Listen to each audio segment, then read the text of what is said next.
അസ്സലാമലൈക്കും, welcome back to fellahmyworld. അപ്പോൾ ഇന്ന് നമ്മളൊരു എളുപ്പത്തിൽ ഉണ്ടാക്കാൻ പറ്റുന്ന ഒരു പുഡിംഗ് റെസിപ്പി ആയിട്ടാണ് വന്നിട്ടുള്ളത്.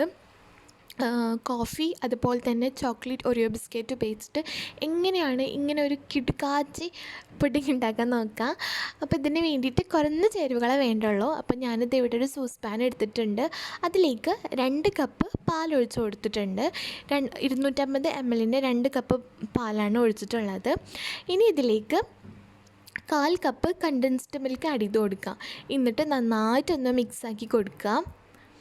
ഇനി ഞാനിവിടെ 8 ഒറിയോ ബിസ്ക്കറ്റ്സ് എടുത്തിട്ടുണ്ട്. അതിൻ്റെ ക്രീം മാത്രം സെപ്പറേറ്റ് ആക്കിയിട്ട് നമുക്ക് ആ ക്രീം ഈ പാലിലേക്ക് ആഡ് ചെയ്തിട്ട് ഒന്ന് മിക്സ് ആക്കണം. ഇതൊന്ന് മെൽറ്റായി കിട്ടാൻ വേണ്ടിയിട്ടാണ്.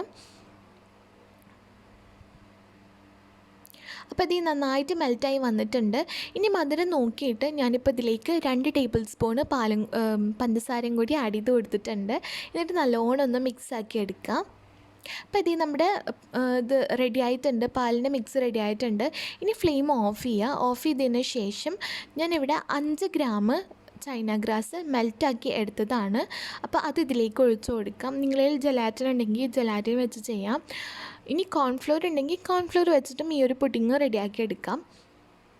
ഇനി ഇതിലേക്ക് ഞാൻ ആഡ് ചെയ്ത് കൊടുക്കാൻ പോകുന്നത് നെസ്കഫേയുടെ ഇൻസ്റ്റൻറ്റ് കോഫി പൗഡറാണ്.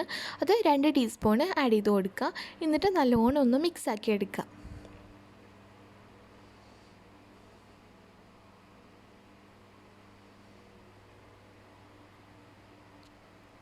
ഇനി ഇതൊരു സ്ട്രെയിനർ വെച്ചിട്ടൊന്ന് സ്ട്രെയിൻ ചെയ്തെടുക്കണം. ഇനി ഇത് ഫ്രീസറിലാണ് ഞാൻ സെറ്റാക്കാൻ വെച്ചത്. ഒരു അരമണിക്കൂറൊക്കെ എടുത്തിട്ടുള്ളൂ. അപ്പോൾ നമുക്കിതൊന്ന് സെറ്റാക്കാൻ വേണ്ടി വെക്കാം. അപ്പോൾ ഇത് അരമണിക്കൂറിന് ശേഷം ഞാൻ എടുത്തിട്ടുണ്ട്. നന്നായിട്ട് സെറ്റായി വന്നിട്ടുണ്ട്.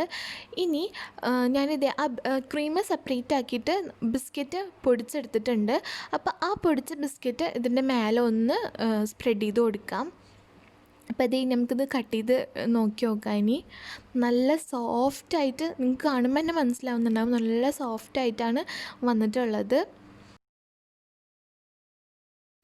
അപ്പോൾ വളരെ പെട്ടെന്നാണ് നമ്മൾ ഈ ഒരു പുഡിങ് റെഡിയാക്കി എടുത്തത്. അതുപോലെ തന്നെ കുറഞ്ഞ ചേരുവകൾ കൊണ്ട് നമുക്ക് ഈ ഒരു പുഡിങ് റെഡിയാക്കി എടുക്കാം. വളരെ ടേസ്റ്റി ആയിട്ടുള്ള ഒരു പുഡിങ് റെസിപ്പിയാണിത്. അപ്പോൾ എല്ലാവരും ട്രൈ ചെയ്ത് നോക്കി നോക്കുക. ട്രൈ ചെയ്തിട്ട് നിങ്ങളുടെ ഫീഡ്ബാക്ക് അറിയിക്കുക. പിന്നെ നിങ്ങൾക്ക് എൻ്റെ ചാനൽ ഇഷ്ടമാവുന്നുണ്ടെങ്കിൽ സബ്സ്ക്രൈബ് ചെയ്യുക. അതുപോലെ തന്നെ തുടർന്നും നിങ്ങൾ എന്നെ സപ്പോർട്ട് ചെയ്യുക. ഇൻഷാ അല്ലാഹ് ഇനിയും പുതിയ വീഡിയോസും റെസിപ്പീസുമായിട്ട് നമുക്ക് വീണ്ടും കാണാം. അപ്പോൾ എല്ലാവരും സേഫായിട്ട് ഇരിക്കുക. Bye and take care.